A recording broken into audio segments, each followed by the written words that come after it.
Puju, Uquanacotok Dijnakas, Tutamatik, and I'm from Aningiming First Nation. I work for AKRC in the health field. I've been here for going on 10 years. I don't have diabetes myself, but my mother had acquired diabetes, and we went through a lot of the teachings, 'cause she was just going to be going into peritoneal dialysis. So she ended up having the surgery, and then about a week later, she had passed away. So we actually didn't go through the peritoneal dialysis, which is doing the dialysis at home. Mm-hmm. And I helped her a lot, with her insulin, and it's a struggle, because being educated through the St. Boniface Hospital, they taught us things, how to eat, what she should eat, but during that time, I was giving her, feeding her liver, thinking that was good for her, right? So when we did go back, she had too much, I think it was phosphate, so the liver wasn't good for her to eat. I think we should be trying to have traditional medicines. Also, known of this guy, he was going to town for dialysis. I think it was 3 or 4 times a week, and he started having the broth of whitefish. I don't know how often he drank it, but actually it helped him, and his kidneys kicked back in, where he didn't have to get dialysis anymore. So I think those things are very special. In the communities, there's so much young people with diabetes, and I think there's a lot of lack of education in the communities. Like in Aningiming alone, there's probably 80 to 120 people with diabetes, starting at a very early age. And the awareness there, also my husband is type 2 diabetes, so I encourage him to take the chance to live a healthy life, because he can get off the pills, right? When he acquired diabetes, I was actually angry, because I went through that with my mother, and it's very, very important, and the education ain't there. But, if there was more awareness, maybe they should do traditional medicines. We need to get the elders from our communities to help us find these traditional medicines that can help us to live a healthier life. We took away breads, pop.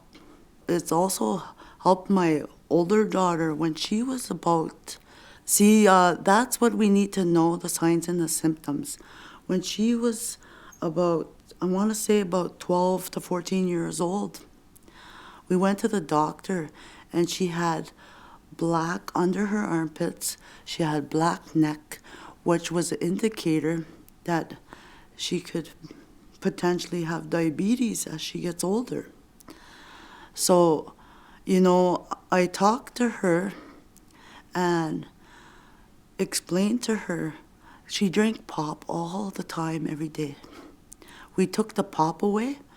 That is now gone. All that black stuff on the neck. There's a word for it. There's a name for it. I can't recall what it's called. But now she's eating healthy. She became a vegetarian. Probably about 5 years now. She weighed 242 pounds, and she now weighs 170 pounds. And just those little changes have made her become a healthy person. I know there's all these signs and symptoms, but like me being Aboriginal, I believe it's the way you feel in your body. Like my husband had just felt blah. Yeah, but the signs and the symptoms are the tingling, tiredness, whatever, your vision, all that stuff. But I think you just know by your body.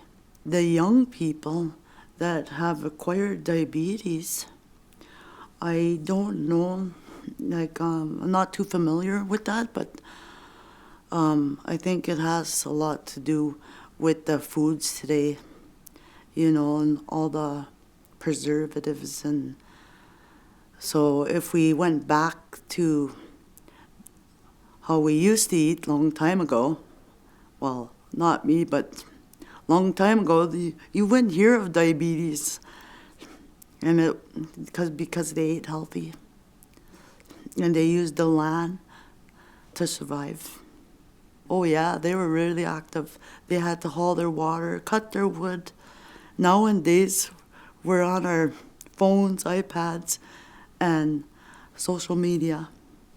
So we need to start promoting it more and reaching out to the people with diabetes that are at home that don't get involved. Maybe just checking up on one-on-one visits, asking them if they need anything. One thing that Anangaming started, which is very positive, is they do monthly veggie boxes, I guess. So it costs us $20 a month. But some people can't afford $20. So maybe in the diabetes program with the people that are severe, like that are on dialysis, maybe that cost can get covered for them somehow to help them eat well and exercise. Somebody has to reach out to them, is what I'm saying. Some of them are isolated in their homes. Like, I never actually really understood how serious diabetes is until I got educated at St. Boniface Hospital for my mom to be prepared for peritoneal dialysis. It's very, very serious condition, but it also can be preventable. Diabetes is very serious and needs to be taken very serious. It's really taken over on our First Nations. That's probably the number one disease right now. It can be beaten, but we need more resources, we need more funding, and we need to reach out to people.